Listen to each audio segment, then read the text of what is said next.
anna Muhammadan abduhu wa rasuluh. Amma ba'du. A'udzubillahi minasyaitonir rajim. Pertama-tama saya ucapkan assalamualaikum warahmatullahi wabarakatuh. Waalaikumsalam warahmatullahi wabarakatuh.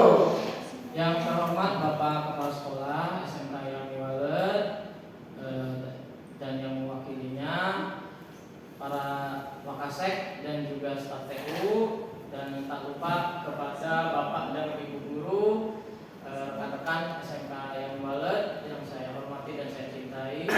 Pada kesempatan yang berbahagia ini kita akan melakukan pengimbasan dari hasil pelatihan pembelajaran mendalam 3 guru kita yang pada kesempatan minggu kemarin sudah mengikuti pelatihan tentang pembelajaran mendalam. Nah, hari ini lebih dikenalnya dengan diseminasi atau pengimbasan. Jadi Bapak dan Ibu akan mendapatkan materi tentang pembelajaran mendalam dari Bapak dan Ibu yang ada di depan sini. Sebelum materi tersebut disampaikan, ada beberapa hal yang terkait dengan kegiatan pemberian materi ini. Yang pertama, ada materi tentang Pancawaluya yang terkadang ketika pembelajaran mendalam itu tidak tersampaikan ke guru-guru karena bahasanya itu titipan dari daerah Jawa Barat. Karena PM itu secara keseluruhan se-Indonesia, sedangkan Pancawaluya itu se-Jawa Barat. Selanjutnya tentang kegiatan coding yang nanti pada kesempatan hari ini juga, kecerdasan artifisial akan saya sampaikan secara singkat saja seperti itu. Jadi dari saya dulu penyampaian untuk materinya. Nanti untuk pembahasan materi secara terperinci mengenai pembelajaran mendalam ini akan disampaikan oleh rekan-rekan kita di depan seperti itu. Maka balik ke KA dulu, KKA, kecerdasan dan mic-nya jalan. Yang ini kan? Tes. Yang mana yang ini? Nah ini dulu ya. Kenapa di pembelajaran mendalam ini penting tentang coding dan AI ini? AI atau kecerdasan artifisial dalam bahasa Indonesia. Jadi disingkatnya KAA, coding dan kecerdasan artifisial. Tapi kita lebih hafalnya AI aja ya, artificial intelligence, ke bahasa Indonesia menjadi kecerdasan artifisial. Dibalik kecerdasannya di depan, baru artifisialnya di belakang. Nah, dilanjut Bu. Ya, ini tuh mengapa coding dan AI itu penting? Yang pertama, coding ini membuat siswa dan guru sekaligus itu berpikir komputasional. Jadi kemampuan untuk memecahkan masalah, jadi komputasional itu bukan berarti berpikir secara komputer, bukan, tapi bisa memecahkan masalah secara logis dan sistematis seperti itu. Selanjutnya analisis data, algoritma pemrograman, etika AI. Saya tidak akan menjelaskan lebih terperinci. Nanti Bapak Ibu bisa lihat di website punya kurikulum di grup SMK Yami, ada di situ semua. Mengapa AI ini harus ada? Yang ingin saya jelaskan ke Bapak Ibu sekalian pada kesempatan kali ini, Bapak dan Ibu saya minta untuk kerjasamanya memasukkan materi coding dan kecerdasan artifisial ini ke materi Bapak Ibu sekalian. Makanya tidak boleh ada satupun guru di SMK Yami yang melarang siswa untuk menggunakan AI. Nah, nanti kan akan timbul masalah, Pak. Nanti siswa seperti apa ketika AI? Nanti jawabannya AI semua. Nah, Bapak dan Ibu beserta saya itu punya peran penting ketika penggunaan AI nanti. Mau ChatGPT, banyak ragamnya. Canva sendiri sudah ada AI-nya, sudah ada kecerdasan artifisialnya. Terus kenapa kita nggak pakai? Ya ada satu, ketika memakai harus bijak-bijaknya seperti apa? Hasil dari AI bukan menjadi jawaban akhir. Itu yang saya dapat dari pelatihan coding itu. Siswa itu boleh menggunakan AI atau kecerdasan artifisial, tapi bukan sebagai jawaban akhir mereka. Mereka diwajibkan menganalisis dan Jadi nanti yang disajikan jawabannya bukan hasil secara langsung dari kecerdasan artifisialnya, tapi hasil dari pemahaman mereka. Jadi menurut pendapat saya seperti ini. Dan ini sebenarnya dilanjut Bu. Nah, stop sampai sini. Dan ini dua keuntungannya, pelibatan siswa maksimal karena kan dulu di pembelajaran Merdeka, kurikulum Merdeka kan siswa lebih aktif.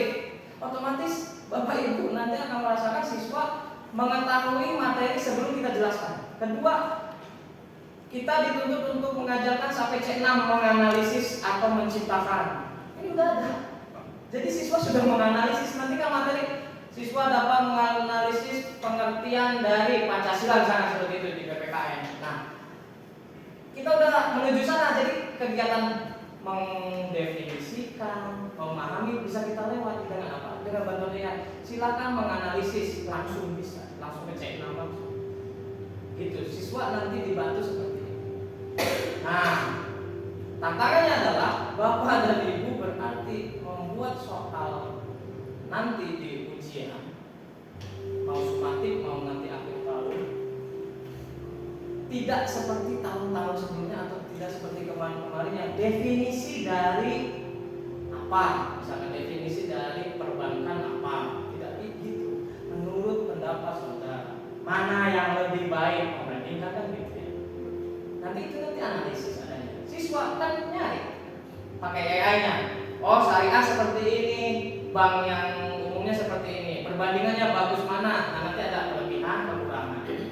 Nah, ini jawabannya, saya kasih gambarnya. Ini jawabannya. Itu tidak melulu mereka harus ngambil semua, tapi nanti mereka ambil kunci-kuncinya. Nah, ini yang menjadi jawaban siswa nanti. Makanya boleh nggak tetap tulis? Boleh, karena sekali lagi saya sampaikan ke Bapak Ibu, coding itu bukan berarti siswa harus punya komputer yang bagus atau perangkat yang bagus. Karena materinya ada dua, plug dan unplug. Plugnya itu menggunakan sistem internet, unplugnya itu tidak usah pakai internet. Mungkin Bapak Ibu berpikir gimana caranya kecerdasan artifisial itu tanpa internetnya seperti itu. Nah, gambarnya seperti ini Bapak Ibu.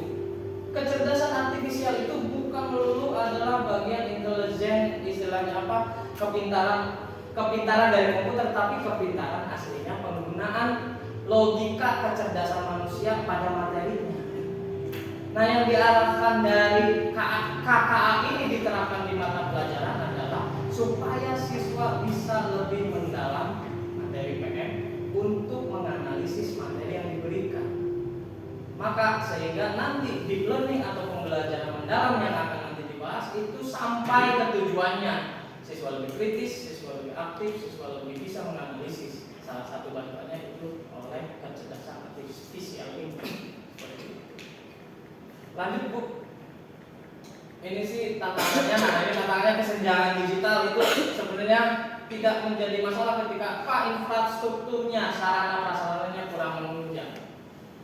Paling ini tantangan Bapak Ibu, gimana caranya memaksimalkan unplug-nya itu. Unplug itu yang tanpa internetnya, gimana caranya bisa menganalisis. Kan otomatis tidak menggunakan internet.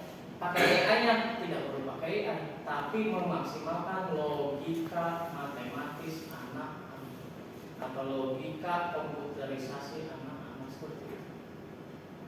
Ya, lanjut. Nah, ini tahapan untuk KKA-nya. SD itu pemecahan masalah sehari-hari. Nah, Bapak Ibu, kita termasuk yang sudah terlambat. Makanya KKA itu bukan sebagai opsional pembelajaran. Jadi KKA ini ya udah untuk materi bahasa Indonesia pakai ceramah saja. Kalau untuk produktifnya hanya menghitung saja pakai kalkulator. Tapi KKA ini harus digunakan oleh semua mata pelajaran sebagai urgensi. Urgensi itu harus cepat, dari sekarang kita harus ikut. Kenapa? Karena di Cina siswa SMA itu sudah menggunakan AI. Maaf, saya ulangi, sudah menggunakan AI malah. Kalau Bapak Ibu yang pernah buka, kita kenalnya cuma ChatGPT, Gemini, Meta AI sama Copilot buatan Microsoft. Cinanya sudah keluarin dan yang bikin anak SMA itu DeepSeek. DeepSeek itu buatan anak SMA seperti itu, dan hampir saingan sama ChatGPT. Nah, ini pemecahan masalah sehari-hari dengan pendekatan komputasional sederhana. Kalau di SD itu lebih gampang, makanya nggak usah pakai internet, bisa kayak gimana? Jika awan mendung, pilihan logika, pakai logika. Jika awan mendung, pilihannya akan hujan atau tetap mendung, atau pilihan terakhir akan cerah kembali, kan gitu. Jika mendung, nanti bisa dibelokkan, jadi dibikin kotak-kotak kayak main map tuh. Jadi siswa, anak-anak, jika mendung apa hasil? Jika langit gelap apa hasilnya? Langit tetap mendung, hujan, atau akan cerah kembali. Jadi pilih seperti itu.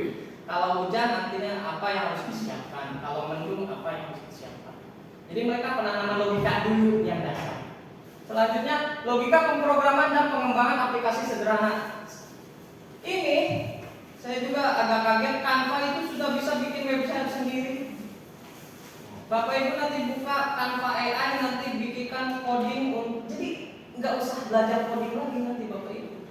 Buatkan website tentang pemahaman logika matematika perihal integral. Nanti dia bikin sendiri.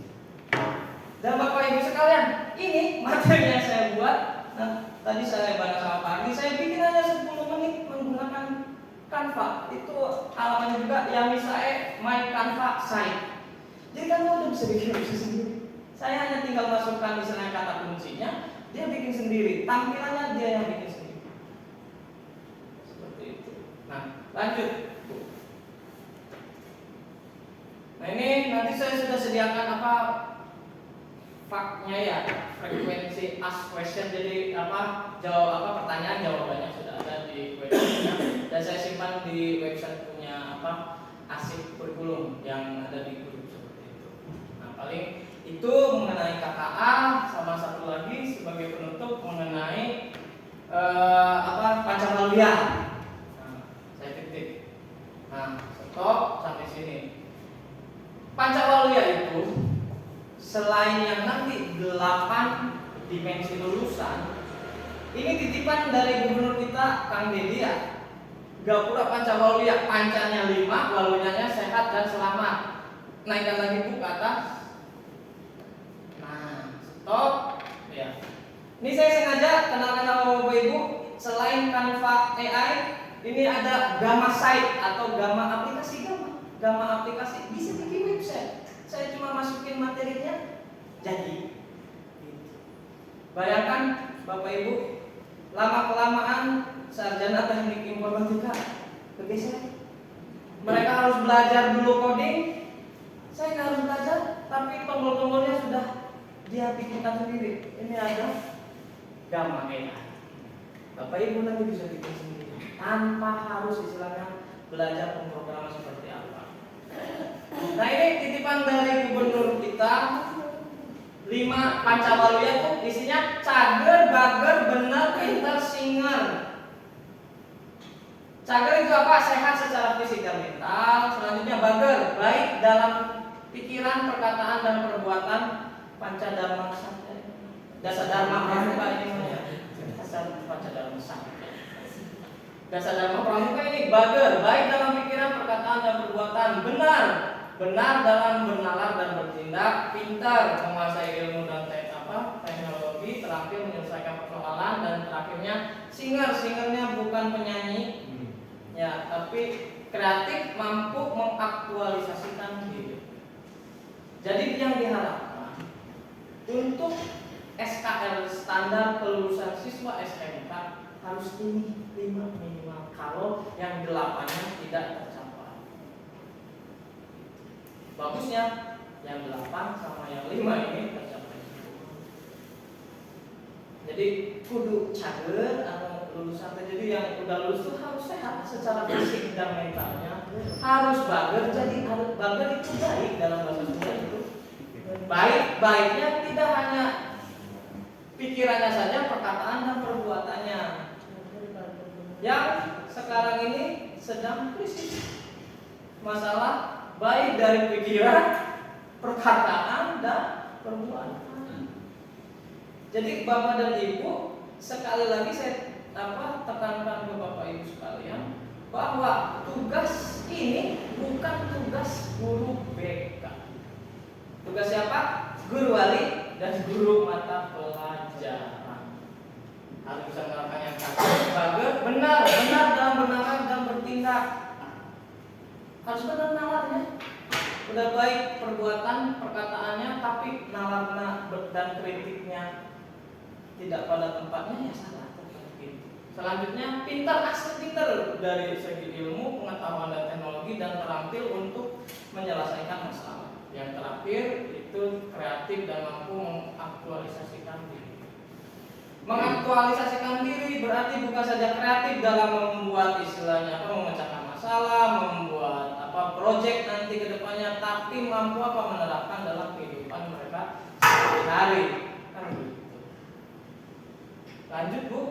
Nah ini sudah selesai dari saya sih. Ini kompetensi dari karakter Pancawaluyanya udah selesai. Jadi presentasi saya untuk KKA dan Pancawaluya saya cukupkan sekian. Nanti untuk berkenaan materi PM-nya yang inti nanti akan disampaikan oleh rekan-rekan kita di depan. Kurang lebihnya mohon maaf. Saya tutup dulu. Assalamualaikum warahmatullahi wabarakatuh. Waalaikumsalam.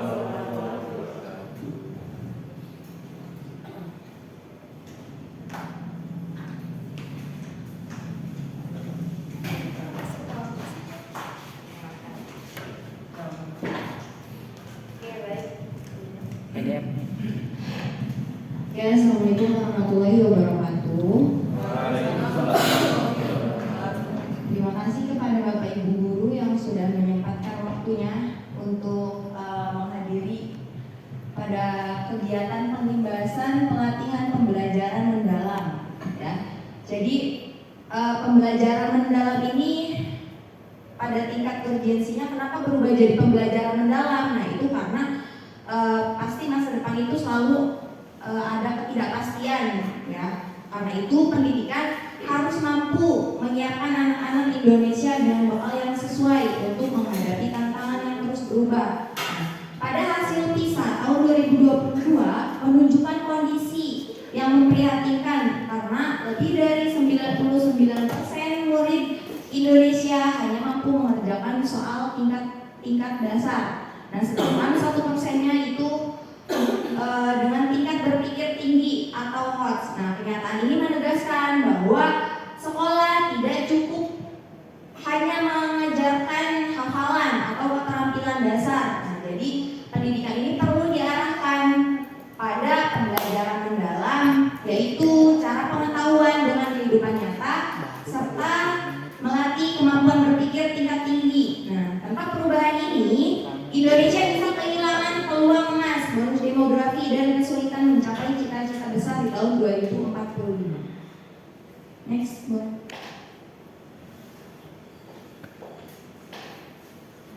Nah, selanjutnya di sini apa sih pembelajaran mendalam itu? Ya, pembelajaran mendalam merupakan pendekatan yang memuliakan dengan menekankan pada penciptaan suasana belajar dan proses pembelajaran seperti berkesadaran, bermakna, dan menggembirakan secara holistik dan terpadu melalui olah pikir, olah hati, olah rasa, dan olah raga. Nah, di sini olah pikir ini merupakan proses pendidikan yang berfokus pada pengasahan akal budi dan kemampuan kognitif, ya. Tujuannya yaitu untuk mengasah akal budi. Lalu yang kedua yaitu meningkatnya kemampuan memahami, menganalisis, dan memecahkan masalah. Lalu dan fokus pada intelektual atau berpikir kritis dan logis. Lalu selanjutnya yaitu ada olah rasa. Nah, olah rasa itu proses untuk mengembangkan empati, estetika, dan hubungan sosial, yaitu tujuannya untuk kepekaan terhadap keindahan dan seni, ya. Menghargai orang lain dan membangun hubungan antar manusia, dan mendorong siswa menjadi manusia peduli dan menghargai nilai-nilai kemanusiaan. Lalu yang selanjutnya yaitu ada olah hati. Olah hati adalah pendidikan untuk mengasah kepekaan batin dan moral, ya. Tujuannya yaitu untuk membentuk budi pekerti, menanamkan nilai-nilai moral dan spiritual, lalu mengembangkan spiritual. Lalu selanjutnya itu ada olahraga ya. Jadi pendidikan yang bertujuan untuk menjaga kesehatan fisik dan pembentukan karakter, yaitu tujuannya untuk meningkatkan kebugaran jasmani, membentuk disiplin, kerjasama, dan daya tahan melalui aktivitas fisik, lalu memastikan perkembangan tubuh yang sehat dan karakter tangguh. Nah, baru masuk di sini ya kerangka kerja pembelajaran mendalam. Jadi nanti RPP Bapak Ibu yang baru ini harus menyangkut kerangka kerja pembelajaran mendalam yang ini. Rumusnya yaitu 8334 ya. 8 itu apa? Nah, 8 itu di sini ada dimensi profil lulusan ya, nanti akan dijelaskan. Lalu di sini ada prinsip pembelajaran 3 ya, yaitu bermakna, berkesadaran, dan menggembirakan. Lalu di sini juga ada pengalaman belajar. Pengalaman belajar juga ada 3, yaitu memahami, mengaplikasikan, dan merefleksi. Lalu selanjutnya itu ada kerangka pembelajaran 4. Yang pertama itu ada lingkungan pembelajaran, pemanfaatan digital, kemitraan pembelajaran, dan praktik pedagogis. Selanjutnya. Nah, di sini ada 8 dimensi profil lulusan. Lanjut. Jadi diharapkan nanti lulusan siswa SMK itu harus memiliki sifat ini, 8 dimensi profil lulusan. Yang pertama yaitu keimanan dan ketakwaan terhadap Tuhan Yang Maha Esa, yaitu individu yang memiliki keyakinan teguh keberadaan Tuhan Yang Maha Esa dan menghayati serta mengamalkan nilai-nilai spiritual dalam kehidupan sehari-hari. Lalu yang kedua yaitu keluargaan ya, yaitu individu yang memiliki rasa cinta tanah air serta menghargai keberagaman budaya, menaati aturan dan norma sosial dalam kehidupan bermasyarakat, memiliki kepedulian dan tanggung jawab sosial, serta bertanggung jawab untuk menyelesaikan masalah nyata yang berkaitan dengan keberlanjutan kehidupan, lingkungan, dan harmoni antar bangsa dalam konteks kebinekaan global. Lalu yang ketiga yaitu penalaran kritis, yaitu individu yang mampu berpikir secara logis, analitis, dan reflektif dalam memahami, mengevaluasi, serta memproses informasi untuk menyelesaikan masalah. Lalu yang keempat yaitu kreativitas, yaitu individu yang mampu berpikir secara inovatif, fleksibel, dan orisinal dalam mengolah ide atau informasi untuk menciptakan solusi yang unik dan bermanfaat. Lalu yang kelima yaitu kolaborasi, yaitu individu yang mampu bekerja sama secara efektif dengan orang lain secara gotong royong untuk mencapai tujuan bersama melalui pembagian tanggung jawab. Lalu yang keenam yaitu ada kemandirian, individu yang mampu bertanggung jawab atas proses dan hasil belajarnya sendiri dengan menunjukkan kemampuan untuk mengambil inisiatif, mengatasi hambatan, dan menyelesaikan tugas secara tepat tanpa bergantung pada orang lain. Lalu yang ketujuh yaitu kesehatan, yaitu individu yang memiliki fisik yang prima, bugar, sehat, dan mampu menjaga keseimbangan kesehatan mental dan fisik untuk mewujudkan kesejahteraan lahir dan batin. Lalu yang kedelapan yaitu komunikasi, yaitu individu yang memiliki kemampuan komunikasi intrapribadi untuk melakukan refleksi dan antar pribadi untuk menyampaikan ide, gagasan, dan informasi, baik lisan maupun tulisan, serta berinteraksi secara efektif dalam berbagai situasi. Ya. Jadi nanti ketika Bapak Ibu mengajar atau ketika di RPP itu harus menyangkut dengan 8 dimensi profil lulusan ini. Baik itu salah satunya atau ada 3 atau ada 4 itu tidak apa-apa. Lanjut. Nah selanjutnya di sini ada prinsip pembelajaran mendalam, itu ada 3. Yang pertama ada berkesadaran, bermakna, dan menggembirakan. Nah yang berkesadaran ini yang memiliki karakteristik ya, jadi ketika di awal pembelajaran dilihat dari kenyamanan peserta didiknya dalam belajar, dilihat juga dari fokus siswa, konsentrasi dan perhatian siswa, lalu juga kesadaran terhadap proses berpikirnya siswa dan keterbukaan terhadap perspektif baru serta keingintahuan terhadap pengetahuan dan pengalaman baru ya. Jadi contoh pelaksanaannya ketika di kelas ya, yaitu yang pertama Bapak Ibu, yaitu memberikan pertanyaan pemantik ya, yang memacu keingin-tahuan peserta didik. Jadi ketika di awal pelajaran, berarti Bapak Ibu memberikan pertanyaan pemantik ya. Lalu yang kedua itu memastikan murid mengetahui apa yang akan dicapai ya. Jadi ketika di awal pelajaran, Bapak Ibu menyampaikan ya, jadi tujuan pembelajarannya itu apa ketika di pertemuan ini misalnya gitu. Lalu menunjukkan kebermanfaatan diri hasil belajar murid ya. Jadi dijelaskan juga kebermanfaatan belajar ini itu untuk apa gitu. Selanjutnya yaitu melaksanakan pembelajaran yang interaktif dan menyiapkan lingkungan pembelajaran yang nyaman. Selanjutnya yaitu bermakna ya, karakteristiknya yaitu relevan dengan kehidupan nyata, keterkaitan dengan pengalaman sebelumnya ya, lalu pengalaman belajar untuk diterapkan dalam konteks baru, keterkaitan dengan bidang ilmu lain pembelajar sepanjang hayat. Contoh pelaksanaan di kelas yaitu mengembangkan pembelajaran yang sesuai dengan permasalahan sehari-hari. Lalu melibatkan murid juga dalam merancang pembelajaran seperti memilih proyek ya. Lalu menunjukkan juga ilustrasi yang menggambarkan perbedaan antara kenyataan dan pengetahuan yang dimiliki. Selanjutnya yaitu penerapan prinsip pembelajaran mendalam yang menggembirakan ya. Jadi menggembirakan itu bukan belajar yang banyak ice breaking-nya ya, tapi menggembirakan itu ketika siswa itu senang ketika mendapat ilmu yang baru dan tahu manfaat ilmu itu untuk apa gitu. Jadi di sini karakteristiknya yaitu lingkungan pembelajaran yang interaktif, lalu aktivitas pembelajaran yang menarik, menginspirasi, tantangan yang memotivasi dan tercapainya keberhasilan belajar atau aha moment ya, seperti yang tadi dijelaskan.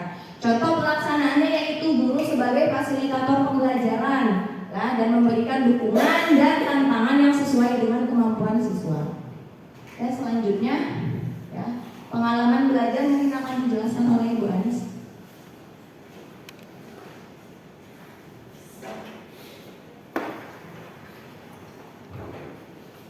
Oke, baik, selanjutnya saya akan menyampaikan tentang pengalaman belajar. Sebelumnya terima kasih kepada Bu Silvi yang telah menyampaikan materi sebelumnya. Bapak Ibu, pengalaman belajar itu ada 3, ada memahami, mengaplikasi, dan merefleksi. Dalam pembelajaran mendalam sendiri, ini merupakan langkah-langkah dalam aktivitas pembelajaran. Jadi nanti di dalam aktivitas pembelajaran itu, mulai dari memahami, mengaplikasi, dan merefleksi itu ada bagian-bagiannya gitu. Oke, selanjutnya. Nah, selanjutnya ada pengalaman belajar yang pertama yaitu memahami. Tapi ini merupakan tahap awal peserta didik untuk aktif mengonstruksi pengetahuan agar dapat memahami materi secara mendalam, konsep atau materi dari berbagai sumber dan konteks. Pengetahuan pada fase ini terdiri dari pengetahuan esensial, pengetahuan aplikatif, dan pengetahuan nilai dan karakter. Selanjutnya, nah ini ada karakteristik dan contoh dari penerapan pengalaman belajar memahami. Karakteristiknya yang pertama ada menghubungkan pengetahuan baru dengan pengetahuan sebelumnya. Mungkin kalau ini Bapak Ibu sudah paham sendiri ya. Lalu yang kedua ada menstimulasi proses berpikir peserta didik. Yang ketiga menghubungkan dengan konteks nyata atau kehidupan sehari-hari. Kalau ini nyambungnya ke prinsip pembelajaran yang bermakna tadi. Lalu yang keempat ada memberikan kebebasan eksploratif dan kolaboratif. Nah, ini bisa nyambung ke lintas materi antara guru mata pelajaran yang kolaboratif. Lalu yang kelima ada menanamkan nilai-nilai moral dan etika dan nilai positif lainnya. Yang keenam mengaitkan pembelajaran dengan pembentukan karakter peserta didik. Nah, ini ada contohnya. Yang pertama, mengeksplorasi pengalaman-pengalaman peserta didik terhadap permasalahan sosial di masyarakat sebelum menyampaikan topik permasalahan sosial pada pembelajaran IPS. Lalu yang kedua, memberikan data kemiskinan di Indonesia serta meminta peserta didik untuk memahami dan memberikan tanggapan. Kalau untuk saya sendiri, contohnya di pembelajaran bahasa Indonesia itu, saya memberikan atau mengeksplorasi berita atau isu-isu terkini, contohnya seperti demo yang kemarin untuk pembelajaran teks berita gitu. Selanjutnya, nah untuk pengalaman belajar selanjutnya yaitu mengaplikasi. Pengalaman belajar mengaplikasi ini menunjukkan aktivitas peserta didik mengaplikasi pengetahuan dalam kehidupan secara kontekstual. Pengetahuan yang diperoleh oleh peserta didik melalui pendalaman pengetahuan. Jadi di sini peserta didik diharapkan mampu menghubungkan ide-ide, menganalisis, membangun solusi kreatif dan inovatif dalam pemecahan masalah konkret yang hasilnya dapat berupa produk atau kinerja peserta didik. Selanjutnya ada karakteristik dan contoh dari penerapan pengalaman belajar mengaplikasi. Yang pertama adalah menghubungkan konsep baru dengan pengetahuan sebelumnya. Yang kedua, menerapkan pengetahuan ke dalam situasi nyata atau bidang lain. Yang ketiga, mengembangkan pemahaman dengan eksplorasi lebih lanjut. Dan yang keempat, berpikir kritis dan mencari solusi inovatif berdasarkan pengetahuan yang ada. Contohnya, dalam topik persamaan linear, dasarnya adalah peserta didik memahami bentuk umum persamaan linear dan cara menyelesaikannya. Sementara pendalaman pengetahuannya adalah peserta didik menerapkan persamaan linear dalam masalah keuangan seperti menghitung keuntungan bisnis atau menentukan titik impas dalam penjualan produk. Jadi ini penerapan secara nyatanya gitu. Nah, selanjutnya ada pengalaman belajar yang ketiga yaitu merefleksi. Pengalaman belajar merefleksi ini adalah proses di mana peserta didik mengevaluasi dan memaknai proses serta hasil dari tindakan atau praktik nyata yang telah mereka lakukan. Tahap refleksi ini melibatkan regulasi diri sebagai kemampuan individu untuk mengelola proses belajarnya secara mandiri, meliputi perencanaan, pelaksanaan, pengawasan, dan evaluasi terhadap cara belajar mereka. Oke, selanjutnya. Nah, ini adalah penerapan pengalaman belajar merefleksikan. Yang pertama ada karakteristik. Dalam karakteristik, peserta didik akan dimotivasi atau memotivasi diri sendiri untuk terus belajar bagaimana cara belajar. Yang kedua, refleksi terhadap pencapaian tujuan pembelajaran, meliputi evaluasi diri, menerapkan strategi berpikir, memiliki kemampuan metakognisi, meregulasi emosi dalam pembelajaran. Contohnya, menyampaikan motivasi belajar sesuai pengalaman yang diperoleh, lalu penilaian diri sendiri terhadap pencapaian tujuan pembelajaran atau refleksi diri. Lalu peserta didik dapat membuat ringkasan materi yang dipahami untuk menguji pemahaman mereka sendiri. Dan yang terakhir, bisa peserta didik mampu mengendalikan emosi negatif seperti kecemasan, stres, dan frustasi saat belajar dengan strategi coping seperti bernapas dalam-dalam, istirahat sejenak, atau mencari dukungan sosial dan lain-lain. Selanjutnya ada kerangka pembelajaran mendalam. Ada kerangka pedagogis, ada lingkungan pembelajaran, kemitraan pembelajaran, hingga pemanfaatan digital. Yang pertama ada praktik pedagogis. Praktik pedagogis ini merupakan strategi mengajar yang dipilih guru untuk mencapai tujuan pembelajaran dalam mencapai dimensi profil lulusan. Untuk mewujudkan pembelajaran mendalam, guru berfokus pada pengalaman belajar peserta didik yang autentik, mengutamakan praktik nyata, mendorong keterampilan berpikir tinggi, dan kolaborasi. Penerapan berbagai macam model pembelajaran seperti berbasis proyek, pembelajaran berbasis masalah atau PBL, inquiry, pembelajaran cooperative learning, dan lain-lain. Lalu ada bisa penggunaan media belajar dan penyediaan berbagai sumber belajar. Selanjutnya ada kemitraan pembelajaran. Kemitraan pembelajaran membentuk hubungan yang dinamis antar guru, peserta didik, orang tua, komunitas, dan mitra profesional. Pendekatan ini memindahkan kontrol pembelajaran dari guru saja menjadi kolaborasi bersama. Ini ada contoh kemitraan, misalnya lingkungan sekolah dengan kepala sekolah, pengawas sekolah, guru, dan peserta didik, dan lain-lain. Lalu ada lingkungan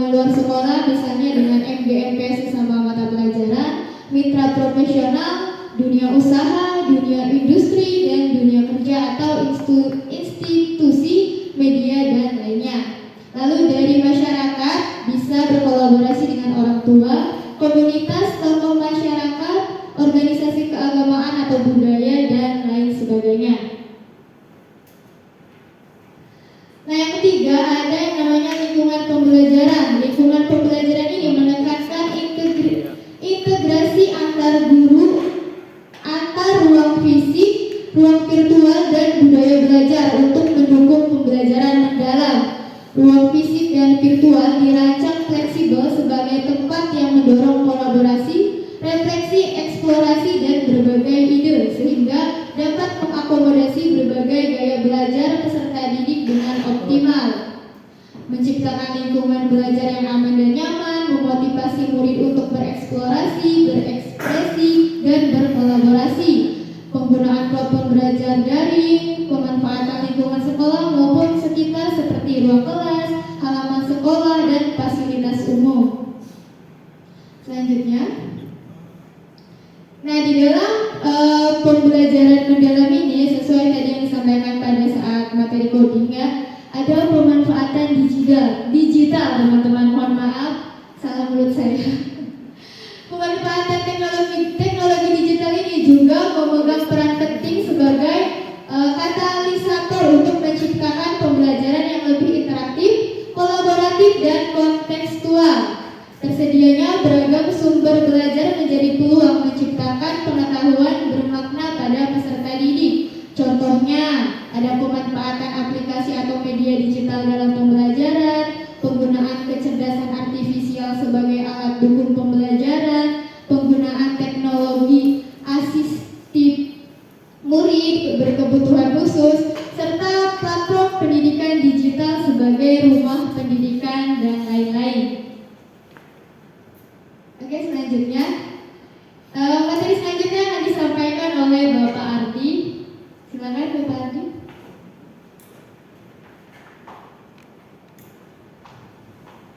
Cek. Ya. Baik, terima kasih atas kesempatannya tadi Ibu Anis ya, sudah memaparkan dengan baik. Selanjutnya, untuk selanjutnya saya akan membahas terkait asesmen di slide ke-27. Geser lagi.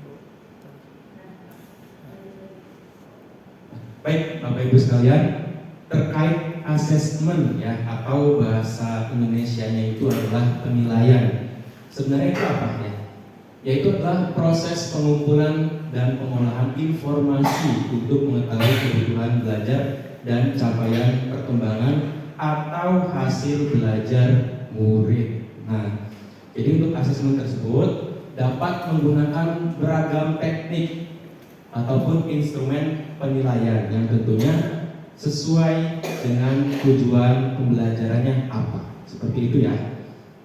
Selanjutnya, nah ini dia prinsip dalam membuat asesmen. Yang pertama itu harus berkeadilan. Artinya apa? Pendidik melakukan penilaian yang tidak bias ya. Misalkan tidak bias itu ada siswa yang dari suku manapun, dari daerah manapun, itu tidak dibeda-bedakan berdasarkan hal tersebut ya Bapak Ibu.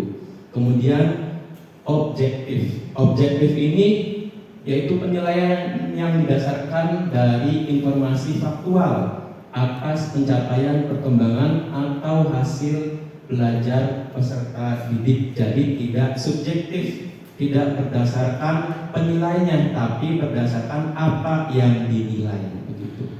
Kemudian asesmen juga harus edukatif. Artinya apa? Penilaian yang digunakan sebagai umpan balik bagi peserta didik ya, dan orang tua itu harus bisa meningkatkan proses belajar dan hasil belajar. Jadi asesmen itu bukan untuk menjustifikasi atau menghakimi bahwa siswa itu pintar atau bodoh, seperti itu ya, bukan. Tapi asesmen itu harus bisa mempunyai nilai edukatif ya untuk perkembangan siswa tersebut. Lanjut.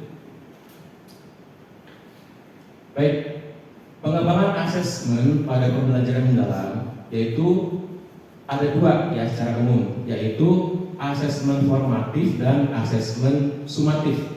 Adapun asesmen formatif ini perlu dikuatkan untuk memberikan umpan balik ya selama proses pembelajaran. Ini dilakukan secara bertahap dan berkelanjutan untuk mencapai level pembelajaran mendalam dengan tentunya mempertimbangkan 3 pengalaman belajar tadi yang sudah dijelaskan oleh Ibu Anis ya Bapak Ibu, yaitu memahami, mengaplikasi dan juga merefleksi. Sedangkan untuk asesmen sumatif itu dilaksanakan untuk mengetahui capaian pembelajaran secara menyeluruh seperti itu ya. Jadi beda antara asesmen formatif itu berkaitan dengan proses belajar dan pengalaman belajar, sedangkan kalau yang sumatif itu keseluruhan ya, dinilai terkait capaian pembelajaran siswanya begitu. Lanjut. Ya, next. Ya, baik. Di pembelajaran mendalam itu mendorong adanya transferable skills murid ya, agar dapat menerapkan yang 3 ini ya, yaitu apa aja pengetahuan, sikap dan keterampilan pada kehidupan nyata, karena memang ketiganya penting ya Bapak Ibu ya. Nah, asesmen yang digunakan itu memiliki tujuan. Yang pertama, memahami sejauh mana kedalaman pemahaman yang telah dicapai. Yang kedua, merancang aktivitas belajar yang mendorong murid untuk naik ke tingkat pemahaman yang lebih kompleks. Kemudian yang ketiga, memberikan umpan balik yang lebih tepat sasaran berdasarkan level pemahaman siswa begitu. Nah, pada pengalaman belajar mengaplikasi dan refleksi ya, murid mengalami pendalaman pengetahuan pada level relasional dan level extended abstrak ya, atau abstrak diperluas, yang merupakan higher order thinking skills atau biasa kita kenal dengan HOTS ya, seperti itu. Sehingga guru perlu mengembangkan asesmen yang mengarah pada HOTS murid untuk mencapai pendalaman pengetahuan. Jadi memang diupayakan agar ketika memberi asesmen itu sudah pada tingkat HOTS seperti itu ya, dari soal-soalnya itu ya. Lanjut. Nah, baik, di sini ada perbedaan antara asesmen formatif dan sumatif.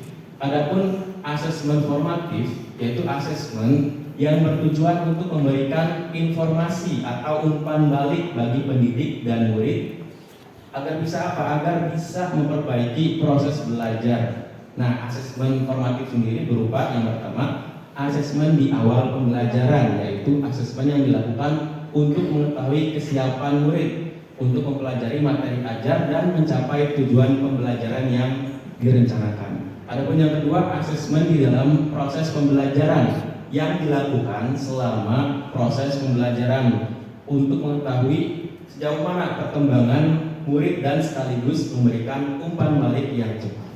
Seperti itu ya Bapak Ibu. Kemudian asesmen sumatif, yaitu asesmen yang dilakukan untuk memastikan ketercapaian tujuan pembelajaran ya. Pada jenjang pendidikan dasar dan menengah, asesmen ini bertujuan untuk menilai pencapaian hasil belajar murid sebagai dasar penentuan apa saja. Yang pertama itu sebagai penentuan kenaikan kelas, lalu yang kedua sebagai kelulusan dari satuan pendidikan, seperti itu. Next. Baik, asesmen pada pembelajaran mendalam itu juga harus menekankan pada 2 poin ini. Yang pertama adalah autentik, penilaian yang mempresentasikan realitas kehidupan atau konteks sehari-hari dan berfokus pada proses dan produk belajar dalam konteks yang nyata dan bermakna, seperti itu. Ya, ini bertujuan untuk mengukur kompetensi nyata seperti pemecahan masalah, berpikir kritis, berpikir kreatif, kolaborasi, dan juga komunikasi. Poin selanjutnya yaitu holistik. Holistik ini berarti penilaian yang melihat secara keseluruhan, jadi bukan hanya dalam satu aspek, tapi dari berbagai aspek kemampuan siswa yang utuh dan terpadu, seperti pengetahuan, keterampilan, dan sikap ya. Nah, ini dapat terintegrasi berbagai dimensi pembelajaran untuk memberi gambaran komprehensif terhadap perkembangan belajar siswa ya, Bapak Ibu. Next. Nah, ini juga ada diagram ya, Bapak Ibu ya. Ada peta konsep di sini terkait asesmen ya. Di sini sudah dipetakan. Ada penilaian formatif dan penilaian sumatif ya. Nah, ini dibahasakan juga ya. Ada di sini penilaian formatif dibagi menjadi dua, yaitu sebagai assessment as learning dan juga assessment for learning ya. Sedangkan untuk yang penilaian sumatif itu assessment of learning. Untuk assessment as learning ini menunjukkan assessment yang bertujuan untuk merefleksikan diri seperti itu ya. Contoh, jurnal reflektif, self assessment atau penilaian diri sendiri ya. Kemudian peer assessment atau penilaian teman sejawat ya. Kemudian ada checklist kemajuan belajar dan juga yang lainnya. Kemudian ada assessment for learning. Nah, ini assessment yang digunakan untuk perbaikan pada proses pembelajaran. Contoh, peta konsep, umpan balik formatif, classroom assessment teknik atau CATS ya. Kemudian observasi dan juga yang lainnya. Nah, itu untuk yang penilaian formatif. Kemudian ada penilaian sumatif ya. Di penilaian sumatif ini bisa kita bahasakan sebagai assessment of learning, yaitu assessment untuk mengukur capaian pembelajaran murid pada akhir pembelajaran. Contoh, tes lisan ya. Kemudian tes tertulis, kemudian laporan, penilaian proyek, portofolio dan juga yang lainnya. Ya, itu dia Bapak Ibu. Next.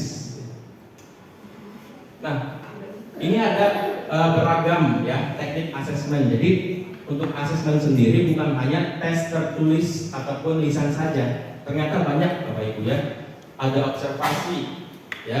Ini dilakukan dengan pengamatan seperti itu ya. Kemudian ada kinerja. Ini tidak diterapkan ya Bapak Ibu ketika menilai murid ketika melakukan sesuatu ya dengan kinerja seperti itu ya. Kemudian penilaian diri, di sini murid menilai pekerjaan atau performa teman menggunakan rubrik yang telah disepakati. Kemudian ada project, berarti asesmen ini berbasis kepada produk yang telah dibuat oleh siswa.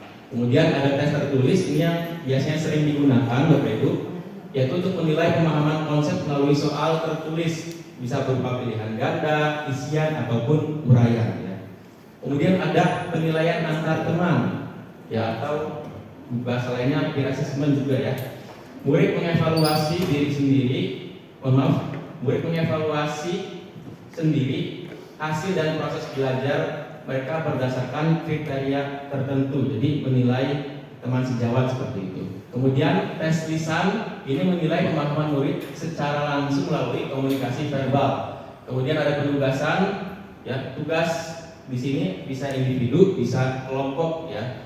Ini dilakukan sebagai penguatan pembelajaran. Kemudian ada portofolio, di sini adalah kumpulan dokumen atau karya murid yang menunjukkan perkembangan belajar pada skala waktu tertentu seperti itu.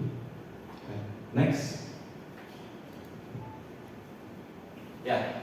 Nah, ini ada contoh teknik assessment khas SMK atau yang biasanya diberlakukan di SMK saja. Di luar SMK biasanya tidak diberlakukan. Yang pertama, asesmen praktik kerja lapangan ya, asesmen praktik kerja lapangan atau PKL biasanya ya. Nah, kegiatan pembelajaran di dunia industri atau kerja yang dilakukan oleh siswa SMK untuk mengaplikasikan kompetensi keahlian secara langsung itu adalah dari PKL ya, makna dari PKL. Nah, di sini yang diukur adalah kemampuan siswa dalam menerapkan ilmu di dunia kerja nyata seperti itu ya. Kemudian ada ujian unit kompetensi atau UUK ya. UUK gitu ya, adalah asesmen yang dilakukan untuk menilai penguasaan siswa terhadap satu unit kompetensi tertentu dari skema keahlian yang diambil. Jadi ini disesuaikan pada jurusannya masing-masing. Kemudian ada uji kompetensi kejuruan. Di sini asesmen ini adalah penilaian yang dilakukan pada akhir masa studi siswa SMK untuk mengukur penguasaan kompetensi sesuai dengan program keahlian yang dipelajari. Lanjut. Nah, ini adalah contoh teknik umpan balik ya. Jadi bukan hanya penilaian yang tadi saya sampaikan, umpan balik juga ada tekniknya ya. Di antaranya yang pertama itu dengan klarifikasi ya. Contohnya adalah dengan mengajukan pertanyaan klarifikasi kepada murid. Kemudian ada nilai. Nilai ini adalah memberikan komentar atas yang dilihat oleh selama pembelajaran seperti itu ya. Ya. Kemudian ada perhatian. Perhatian adalah memberikan komentar jika ada kekurangan atau misalkan yang kurang lengkap dan menjadi perhatian kita begitu ya Bapak Ibu. Kemudian ada saran. Saran ini adalah kita memberikan saran kepada murid untuk pengembangan kedepannya begitu ya. Jadi sarannya yang membangun seperti itu ya, agar kedepannya bisa menjadi lebih baik lagi. Selanjutnya ada apresiasi. Nah, apresiasi ini adalah pujian atas usaha atau pencapaian yang telah dicapai oleh si murid seperti itu Bapak Ibu. Jadi ini adalah teknik dari umpan balik ya, seperti itu ya. Bapak Ibu, tadi saya sudah sampaikan terkait asesmen. Selanjutnya akan disampaikan terkait RPP ya, perencanaan pembelajaran pada pendekatan pembelajaran mendalam ya, yang akan disampaikan oleh Ibu Anis. Kepadanya dipersilakan.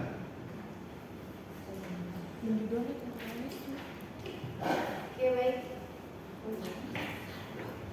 Bapak Ibu, nanti selanjutnya akan dijelaskan oleh Bu Anis ya. Oke Ibu Bapak, ini adalah contoh RPP yang sudah saya buat ya. Yang pertama mungkin identitas RPP-nya, ya, satuan pendidikan, mata pelajaran, fase dan waktu. Ini untuk satu kali pertemuan ya, 2 jam pelajaran. Lalu yang pertama ada identifikasi, ada peserta didik, diidentifikasi bagaimana ini untuk saya untuk materi teks berita dari kelas 11 ya. Lalu ada materi pembelajaran, yaitu materinya teks berita. Ini menyangkut materi apa aja yang akan dibahas, seperti itu. Lalu yang selanjutnya ada dimensi profil lulusan. Buahnya agak ke atas. Ini saya mengambil yang pertama ada keimanan dan ketakwaan terhadap Tuhan Yang Maha Esa, bernalar kritis, kreativitas, kolaborasi, kemandirian dan komunikasi. Lalu yang selanjutnya ada desain pembelajaran. Nah, di dalam desain pembelajaran ini ada yang pertama ada capaian pembelajaran. Ini bisa disesuaikan dengan mata pelajaran Ibu masing-masing. Selanjutnya ada lintas disiplin ilmu. Ini lintas disiplin ilmu ini seperti lintas mata pelajaran gitu ya. Jadi kita berkolaborasi dengan guru mata pelajaran lain. Ini di sini saya berkolaborasi dengan mata pelajaran PKN untuk mengaitkan teks berita dengan fenomena sosial, nilai-nilai keluargaan dan pentingnya berita dalam kehidupan bermasyarakat. Lalu ada juga untuk materi informatikanya dengan pemanfaatan media digital untuk mencari, mengolah, menulis dan mempublikasikan berita. Lalu ada tujuan pembelajaran. Ini tujuan pembelajaran juga bisa disesuaikan dengan capaian pembelajaran yang tadi. Lalu topik pembelajarannya ini menganalisis dan menulis teks berita. Lalu selanjutnya ada praktik pedagogis. Nah, di praktik pedagogis ini Bapak Ibu bisa memilih model atau model pendekatan. Kalau pendekatan sudah pasti ya, karena pembelajaran mendalam. Bapak Ibu bisa memilih model dan metode pembelajaran yang disesuaikan dengan kebutuhan masing-masing atau kebutuhan peserta didik masing-masing. Itu mau pakai model apa, metode apa. Kalau di sini saya modelnya pakai PJBL ya, berbasis proyek. Metodenya eksplorasi, ceramah, tanya jawab dan diskusi. Lalu selanjutnya ada kemitraan pembelajaran. Ya, tadi kolaborasi dengan guru informatika, lalu penggunaan berita dari media massa sebagai bahan belajar. Lalu ada lingkungan pembelajaran. Ini menyangkut pemanfaatan bahan dan peralatan di sekolah, kelas, digital untuk mengumpulkan tugas. Lalu untuk pemanfaatan digitalnya, yang pertama ada pencarian berita melalui portal berita online. Yang kedua, pengumpulan tugas menulis teks berita melalui platform digital atau Google Formulir. Yang ketiga, presentasi hasil penulisan dengan media digital. Nah, ini untuk pengalaman belajar yang tadi saya jelaskan. Ada tahap awal. Yang pertama ada orientasi, persepsi, motivasi. Ini pengalaman belajar itu sintaknya bisa Ibu Bapak sesuaikan dengan model pembelajarannya ya. Nah, yang kedua ada inti aktivitasnya. Ini mengambil dari pengalaman belajar yang tadi, memahami, mengaplikasi, dan merefleksi. Yang pertama itu bagian memahami, terus mengaplikasi, dan merefleksi. Lalu ada bagian penutup, ini isinya refleksi dan menyimpulkan pengalaman belajar. Lalu ada penugasan, penutup, dan doa. Yang terakhir ada asesmen. Di sini ada asesmen pada awal pembelajaran, dalam proses pembelajaran, hingga akhir pembelajaran. Seperti ini. Yang terakhir di bawahnya itu ada lampiran. Lampiran ini bisa diisi dengan rubrik penilaian atau instrumen penilaiannya mau pakai apa. Bisa ke bawah Ibu. Ini di sini saya ada QR, ada link. Ini untuk Google Formulir yang tadi saya jelaskan di atas. Lalu ada soal teks tertulis. Ini pilihan ganda. Itu dia Bapak Ibu, ada pertanyaan?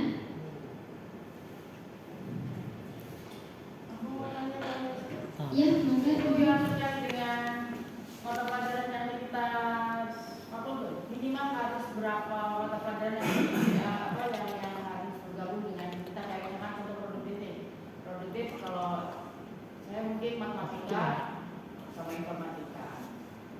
kalau setahu saya tidak ada batasannya Bu. Mau berapa aja. Yang penting masih mencakup sama materi atau topik yang dibahas. Sama-sama. Ada lagi Bapak Ibu? Mungkin kalau tidak ada, ditutup aja kali ya. Sepertinya sudah pada lelah. Udah, kalau gitu kita tutup aja.